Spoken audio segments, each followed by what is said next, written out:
Texas. I'd ask unanimous consent that the quorum call be dispensed with. Without objection. Thank you. Madam President, last Thursday night I was able to return home to Texas, and on Friday I went to the southern border.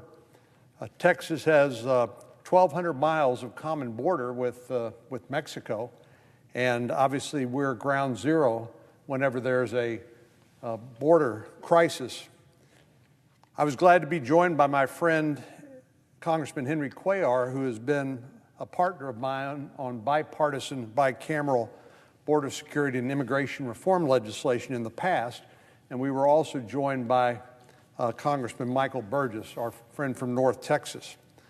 We visited a holding facility in Carrizo Springs, which houses young boys aged 13 through 17 who were apprehended along the border. We were able to see the facility, which includes medical care, classroom space, dining facilities, and legal services for these young men. And we heard from the Health and Human Services workers who are doing everything they can to care for these children, despite being completely overwhelmed. When we visited, there were 679 children between the ages of 13 and 17, but the facility is expected to reach capacity by today. This is no accident that we're seeing waves of unaccompanied minors coming across the border, because the human smugglers and the drug traffickers understand our laws perhaps better than we do. And they know that if they're able to flood the zone with unaccompanied children, that the Border Patrol are going to be distracted and diverted from their border security mission to take care of these children and to make sure that they are safe. In the meantime, the drug smugglers exploit those gaps left when the Border Patrol leaves the front lines to handle and process these unaccompanied children. Last year, more than 80,000 Americans died of drug overdoses in this country, and unfortunately, a significant percentage of that involves the methamphetamine, the fentanyl, and the heroin and the cocaine that comes up through the southern border in the hands of the same criminal organizations that move people, traffic in human beings, and again, smuggle drugs. In the 2 months since President Biden took office, the situation along the border has come to rival the largest surges that we've seen in previous years. We remember the border crisis of 2014, when an alarming number of unaccompanied children and family came across the southern border and completely overwhelmed the system. That summer, the situation was so dire that President Obama called it a humanitarian crisis. Then came the surge in 2019.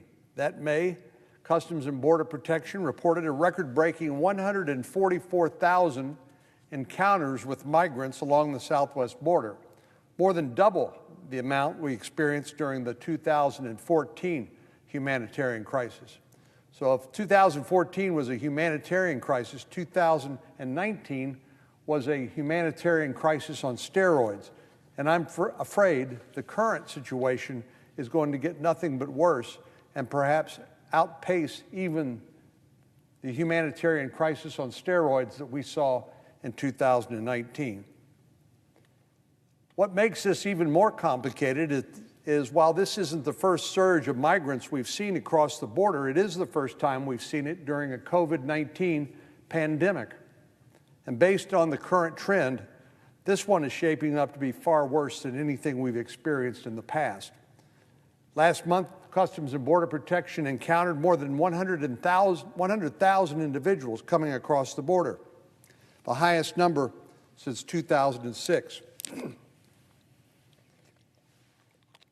Out of those 100,000 individuals last month included 9,000 unaccompanied children and 19,000 migrants coming across as families. That is some combination of a mother and father and minor children.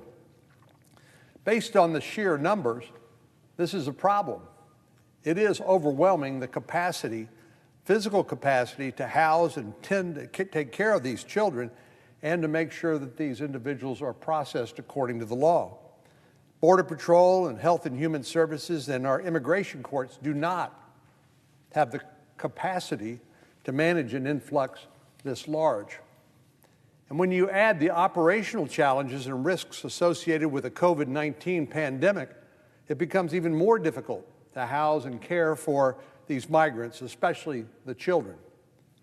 The facilities like Carrizo Springs were previously at a 40% capacity to allow for social distancing, something we've heard a lot about in the last year. But the number of unaccompanied children has climbed so high that the Biden administration is now allowing those facilities to operate at 100% capacity, despite the obvious risk of spreading COVID-19 because of a failure or inability to socially distance. At one point last week, there were more than 3,700 children in the custody of the Border Patrol. By comparison, there were about 2,600 children in custody at the peak of the 2019 crisis. So the numbers are significantly higher. Reports over the weekend show that the number has increased to more than 4,200, with nearly 3,000 held beyond the 72-hour legal limit imposed by a court settlement. While these migrant children are without a doubt the biggest victims of this crisis, there are cascading consequences. In Brownsville alone, more than 200 migrants were released from the Border Patrol's custody having tested positive for COVID-19. 200 positive for COVID-19, ushered into the country. So despite the obvious health risks, many of these individuals continued their travels to their ultimate destinations, both within and outside the state of Texas. Some traveled, we know, as far north as Maryland, North Carolina, and New Jersey. And this rapid pace catch and release practice places a serious strain on the resources of our border communities. During the deadly winter storm last month, the mayor of Del Rio pleaded for the administration to stop releasing migrants into the city and surrounding area. The city's capacities were already stretched thin, and Mayor Bruno Lozano said, "We will be forced to make a decision to leave them without resources under these dire circumstances." When the president's chief of staff was asked recently about the border crisis in a recent interview, he said, "We inherited a real mess." Well, that's not the way I see it. The policies the administration inherited deterred the human smugglers, the coyotes, and cartels from even attempting to smuggle children into the United States, particularly during the COVID-19 pandemic. They required, under the Migrant Protection Program, for migrants to remain in Mexico while their asylum claims were being processed. Of course, the Biden administration has, in sort of a reflexive manner, reversed all of the previous administration's policies without any plan to put in its place and without regard to the consequences. Well, the Migrant Protection Plan, which was negotiated with the government of Mexico, worked pretty well. It allowed border communities to know that they wouldn't have to bear the brunt of thousands of migrants coming across the border into their communities while simultaneously battling a pandemic. So, Madam President, the Biden administration didn't inherit this mess. It helped create it. President Biden campaigned on the basis of policies that would lead to this very outcome. One woman who crossed the Rio Grande on a smuggler's raft said the Biden administration is the reason she and her one-year-old son attempted the journey at all. She said, "They gave us the opportunity to come, and come they did." Whether you call this a mess, as the president's chief of staff did, or a human challenge, as the Secretary of Homeland Security did, I can tell you one thing: unless the Biden administration reverses course, it will only get worse. We usually see the peak numbers of migration happen during the springtime and in the early summer, frankly, because of the weather and the ease of passage. So we haven't seen nothing yet compared to what we will see unless action is taken. During my visit last Friday, one of the people involved in the operation of the Carrizo Springs facility said, "This is a Category 5 hurricane with a tropical storm force winds on the coast. It is coming." Well, we've seen this before, as I said, many times in fact, and unless action is taken to stem the flow of migrants across the border, that Category 5 hurricane is going to break the entire system. In my time in the Senate, I've always looked to the men and women on the ground, the Border Patrol who wear green uniforms, the Customs and Border Protection officials wear blue uniforms. I've looked to them to learn more about how things are going and how Congress and other policymakers can provide support. As I said, we share a 1,200-mile border with Mexico, and our border communities are made up of incredible networks of law enforcement, local leaders, non-governmental organizations who work together to help keep the migrants safe as well as communities safe. Many of them are motivated solely by their humanitarian impulses, and we couldn't do as well as we are doing without them. One frustration I've heard in recent weeks is over vaccine distribution for Border Patrol and other federal officers who have no choice but to come in contact with COVID-19 positive migrants coming across the border.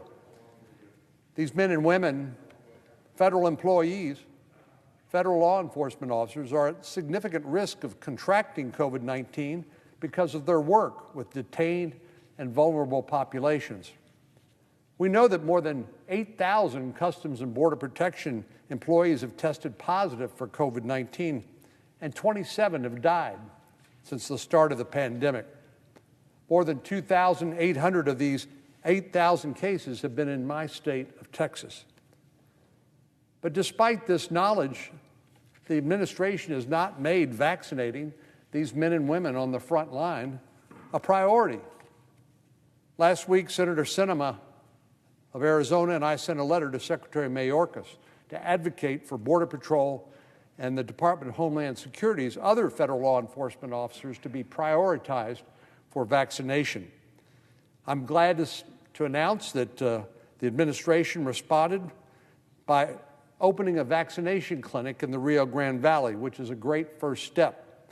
But law enforcement across the entire border deserve to be vaccinated as soon as possible. If the administration is going to implement policies that create even more dangers to these frontline officers and agents, the very least they can do is offer them protection from COVID-19.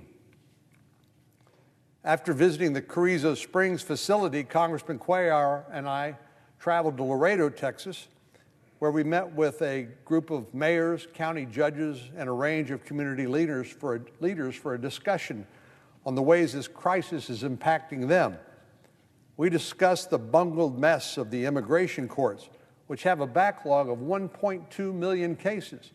And in fact, the human smugglers and drug cartels know that because of our laws and our failure to offer consequences associated with illegal entry in the United States, that we will never get to those 1.2 million backlog cases, and that people can simply evade the law by refusing to show up for their court-appointed date. Well, we talked about how the biggest beneficiaries of the crisis weren't the migrants crossing the border, but rather the transnational criminal organizations, the cartels, the human smugglers, and the coyotes who bring them here. Border Patrol told me the average smuggling fee for cartels to bring a single unaccompanied child into the Del Rio sector was more than $7,300. $7,300 per child. The chief of the Border Patrol sector there in Del Rio told me that just this year, they have detained people from 54 separate countries. 54 separate countries coming through the Del Rio sector of the Border Patrol. So this is like the United Nations coming across our border. And frankly, it's such a financially rewarding business for the human smugglers and the criminal networks. They'll literally bring people from anywhere around the world across our southern border into the United States. And that ought to concern all of us. Well, The Border Patrol are mounting a struggle against the border crisis and the pandemic simultaneously. Like cities across the country, our border communities have already had a very difficult year battling COVID-19. They've had to cover a range of expenses created by the pandemic in order to keep their communities safe and healthy. But unlike other communities across the country, they've had the added economic hardship created by nearly a year of legal limits on non-essential cross-border travel.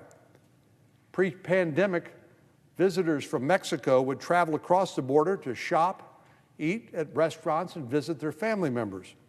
They were a huge economic driver in our border communities, from El Paso all the way down the Rio Grande to the Rio Grande Valley. But the pause on legitimate, non-essential travel has created a serious economic strain on these communities. And those leaders are struggling to understand the disconnect between the Biden administration's two different approaches. One of the participants at the roundtable said, "I don't understand how you can catch and release and yet not allow our neighbors across the border come over and spend money in our communities to help grow our economy." This confluence of crises is a 1-2 punch for our border communities, and it's unfair that they're expected to carry the burden of the crisis that should be the responsibility, is the responsibility of the federal government. In many cases, non-governmental organizations carry a significant amount of weight that, quite frankly, is unfairly placed on their shoulders. Congressman Cuellar and I were joined in Laredo with 3 incredible NGOs whose resources are already stretched thin because of the pandemic and who've managed to take on a substantial amount of work in managing this humanitarian crisis. I want to commend Catholic Charities of Laredo, the Sisters of Mercy, the Holding Institute Community Center, and other NGOs along the Texas border for everything they've done to respond to the humanitarian crisis. I encourage anyone who's interested in understanding the crisis and working to find solutions, including President Biden, to visit our border and to hear from these same individuals firsthand. No matter what party controls the Senate, the House, or the White House, these law enforcement, local leaders, and NGOs are doing everything they can to keep both migrants and their communities safe. They're currently overwhelmed, frustrated, and eager for change, and their voices must be heard. We're at an inflection point in the humanitarian crisis, Madam President, and unless the administration acts and acts quickly, we're headed down a very dangerous path. We've seen enough of these surges in the past to know what to expect. If you're opposed to human trafficking, human suffering, drug smuggling, pushing migrants into the shadows, then you should be absolutely alarmed by what's happening along the border today. The hurricane is on the way. I hope the administration and Congress will take a serious interest in acting before it makes landfall. Madam President, I yield the floor.